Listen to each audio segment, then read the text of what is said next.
Yeah, my organization is an indigenous organization. It is in the southern part of Mindanao near Mount Apo, the highest mountain in the Philippines.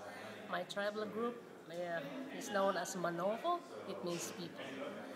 So I think, and what we are really doing to pursue and to address the poverty is the government should define development as sustainable.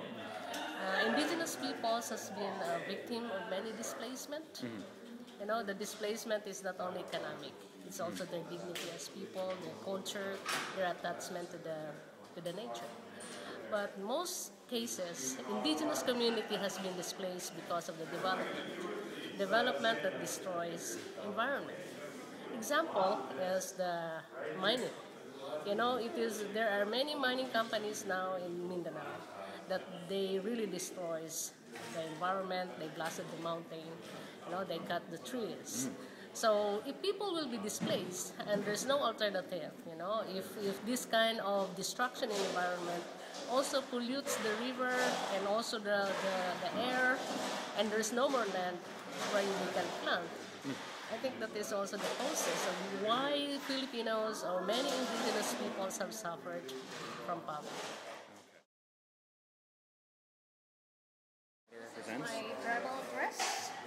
Yeah, this is my headdress, and this is my. You know, I am the fourth generation of this dress. Yeah. Oh, the fourth generation. Yeah.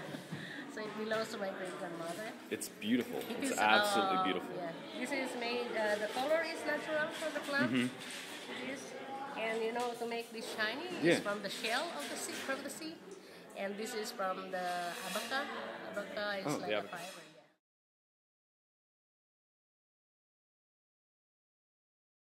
More Islamic Liberation Front, I think they have the political agenda. Yeah. Yeah. And they are also fighting for self-determination, the same as the indigenous peoples.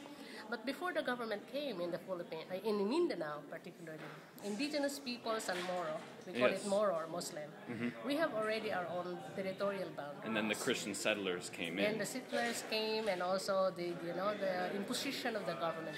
Okay. So before the government came, indigenous peoples, the non-Islamites, and the Islamized indigenous peoples, we have already our own designated territory. Yeah. We have already our own governance. We have our own culture, and we respect it.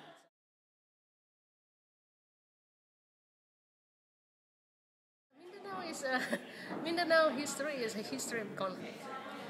When the government came, the people resisted. When the foreigner came, because we were colonized by different groups, like first we were colonized by, the Islam came, so that's why we were divided. So we set our territories. Then the Spanish came and we resisted, and they bring Christianity. And then American came, then Japanese came. So now, for instance, the migrants from Luzon and Visayas, they came to Mindanao, and the indigenous peoples has been driven out from their lands. And now they are in the mountain, and this is already the target again of the mining company.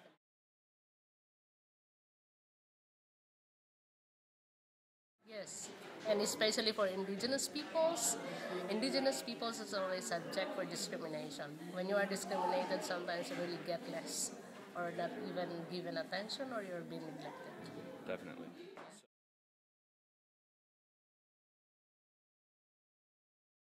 Yeah, I think if we are only given the chance to govern our territories, because we are not poor. Only somebody have made us to be poor. Exactly. By getting our resources.